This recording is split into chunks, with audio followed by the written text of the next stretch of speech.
जम्मू कश्मीर के पूर्व राज्यपाल सत्यपाल मलिक दिल्ली के राम मनोहर लोहिया अस्पताल में पिछले 2 हफ्ते से भर्ती हैं। इस बीच सीबीआई ने उनके खिलाफ कीरू हाइड्रो पावर प्रोजेक्ट में 2200 करोड़ रुपए के कथित भ्रष्टाचार के मामले में चार्जशीट दाखिल की है। अस्पताल के बिस्तर से मलिक ने सोशल मीडिया एक्स पर एक भावुक पोस्ट शेयर कर केंद्र सरकार और सीबीआई पर गंभीर आरोप लगाए हैं। उन्होंने दावा किया है कि जिस भ्रष्टाचार की शिकायत उन्होंने खुद की थी, उसी में उन्हें अब फंसाया जा रहा है। उन्होंने सोशल मीडिया एक्स पर पोस्ट कर लिखा कि नमस्कार देशवासियों, मैं पिछले लगभग 2 सप्ताह से अस्पताल में भर्ती हूं और अभी 2 दिन पहले मोदी सरकार की एजेंसी सीबीआई ने मेरे ऊपर एक चार्जशीट दाखिल की है। मैं अपने देशवासियों को इतना बताना चाहता हूं कि मैं एक किसान का बेटा हूं और किसान मसीहा स्वर्गीय चौधरी चरण सिंह जी के द्वारा स्थापित सिद्धांत का पालन करते हुए अपने राजनीतिक जीवन में पूर्ण ईमानदार रहा हूं।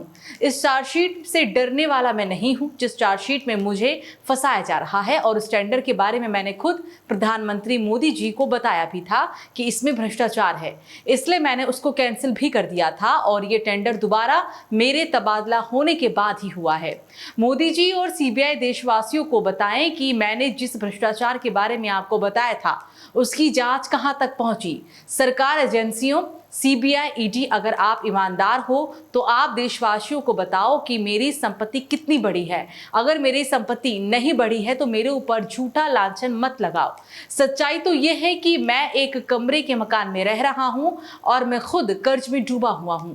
मोदी जी, आपसे और आपकी सरकार, एजेंसियों से मेरा विनम्र निवेदन है कि मुझे झूठा साबित करने की कोशिश ना करें, मेरे देशवासियों के अंदर मेरे प्रति नफरत पैदा करने की कोशिश ना करें। अगर आप में हिम्मत है तो सच्चाई से जांच करवाओ ताकि दूध का दूध और पानी का पानी हो सके। सत्यमेव जयते। ईमानदारी और सच्चाई के साथ मैं मजबूती से तानाशाही सरकार के सामने खड़ा हूं। आपको बता दें कि जम्मू कश्मीर के पूर्व राज्यपाल सत्यपाल मलिक दिल्ली के राम मनोहर लोहिया अस्पताल में पिछले 2 हफ्ता से भर्ती हैं। इस बीच सीबीआई ने उनके खिलाफ कीरू हाइड्रो पावर प्रोजेक्ट में 2200 करोड़ रुपए के कथित भ्रष्टाचार के मामले में एक चार्जशीट भी दाखिल किया। अस्पताल के बिस्तर से मलिक ने एक्स पर एक भावुक पोस्ट शेयर कर केंद्र सरकार और सीबीआई पर गंभीर आरोप लगाए। उन्होंने दावा किया कि जिस भ्रष्टाचार की शिकायत उन्होंने खुद की थी, उसी में अब उन्हें फंसाया जा रहा है।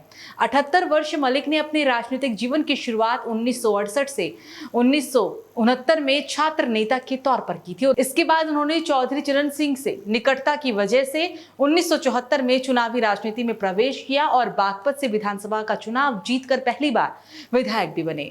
बाद में चरण सिंह के साथ ही लोकदल में शामिल हो गए। उन्हें चरण सिंह ने पार्टी का महासचिव बनाया। 1980 में मलिक लोकदल की ओर से राज्यसभा पहुंचे और वहां भी ज्यादा देर वो नहीं रुके। साल 1984 में मलिक कांग्रेस की रथ पर सवार होकर 1986 में एक बार फिर से राज्यसभा पहुंच गए, लेकिन राजीव गांधी के कार्यकाल के दौरान बोफोर्स घोटाले के बाद 1987 में कांग्रेस से इस्तीफा देकर वीपी सिंह के नेतृत्व वाले जनता दल में मलिक शामिल हो गए। 1989 में वो जनता दल के टिकट पर अलीगढ़ लोकसभा से चुनाव जीतकर संसदीय मामलों और पर्यटन के लिए केंद्रीय राज्य मंत्री के रूप में भी शपथ ली। साल 2004 में मलिक अटल बिहारी के नेतृत्व वाले बीजेपी में शामिल हो गए। हालांकि लोकसभा चुनाव में उन्हें हार का सामना भी करना पड़ा। इस चुनाव में मलिक ने बागपत से रालोद प्रमुख अजीत सिंह से हार का भी सामना किया। मोदी सरकार के पहले कार्यकाल के दौरान मलिक को भूमि अधिग्रहण विधेयक पर विचार करने वाली संसदीय टीम का प्रमुख भी नियुक्त किया गया। हालांकि मलिक के इस पैनल ने विधेयक के खिलाफ अपनी राय भी दी, जिसके बाद सरकार ने इसे ठंडे बस्ते में डाल दिया था।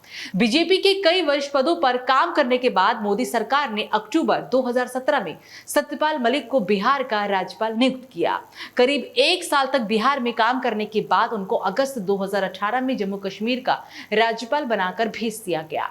उनके जम्मू कश्मीर कार्यकाल के दौरान ही मोदी सरकार ने अनुच्छेद 370 को समाप्त किया था।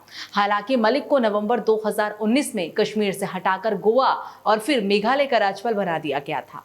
ऐसा माना जाता है कि सरकार के इन फैसलों के बाद मलिक परेशान हो गए थे और खुद को जाट नेता के रूप में पुनर्जीवित करने के बारे में वो सोचने भी लगे थे।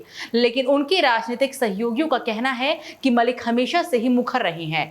यहां तक कि एक सक्रिय राजनीतिक के रूप में भी उन्होंने इसी तरह काम किया। बिहार के राज्यपाल के रूप में जिस पद पर मलिक ने 2017 में कार्यभार संभाला था, उस समय उन्होंने राज्य के सभी राजनेताओं पर बीएड कॉलेज के मालिक को होने का भी आरोप लगाया था। उस समय बिहार में बीजेपी जदयू गठबंधन का ही शासन था।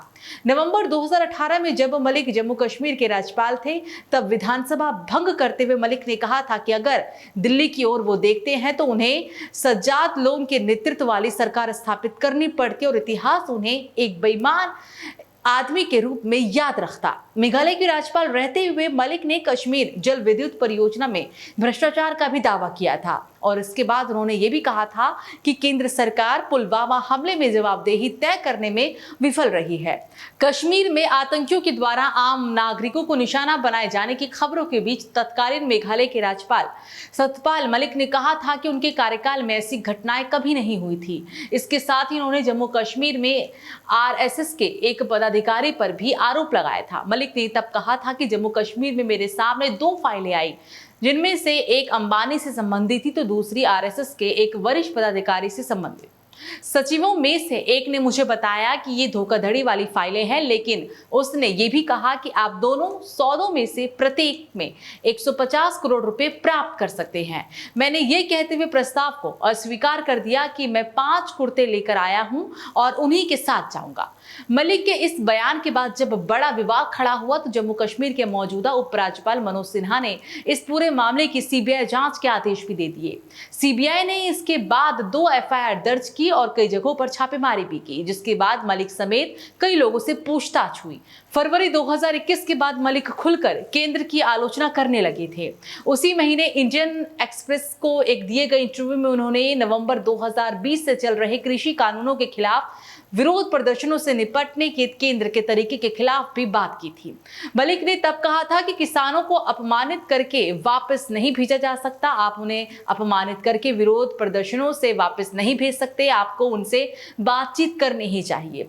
इस इंटरव्यू के 1 महीने बाद मलिक ने बागपत में एक सभा में सार्वजनिक रूप से ये मुद्दा उठाया और कहा कि ऑपरेशन ब्लू स्टार की तरह सिखों की ओर से भी प्रतिक्रिया हो सकती है। फिर नवंबर 2021 में जयपुर में ग्लोबल जाट समिट को संबोधित करते हुए मलिक ने कहा था कि देश ने कभी इतना बड़ा विरोध प्रदर्शन नहीं देखा जिसमें 600 लोग शहीद हो गए। यहां तक कि अगर कोई जानवर भी मर जाता है तो दिल्ली के नेता शोक संदेश जारी करते हैं, लेकिन 600 किसानों की मौत पर कोई प्रस्ताव पारित नहीं किया गया। अक्टूबर 2022 में मेघालय के राज्यपाल के रूप में अपना कार्यकाल पूरा होने पर मलिक ने यूपी के बुलंदशहर में एक सभा को तब संबोधित किया था, जहां उन्होंने सेना की अग्निपथ योजना की आलोचना की थी। एक रिपोर्ट के अनुसार उन्होंने कहा था कि सरकार युवाओं के जीवन के साथ खिलवाड़ कर रही है। इस खबर पर क्या है आपकी राय? आप हमें कमेंट सेक्शन में जरूर बताएं। नमस्कार।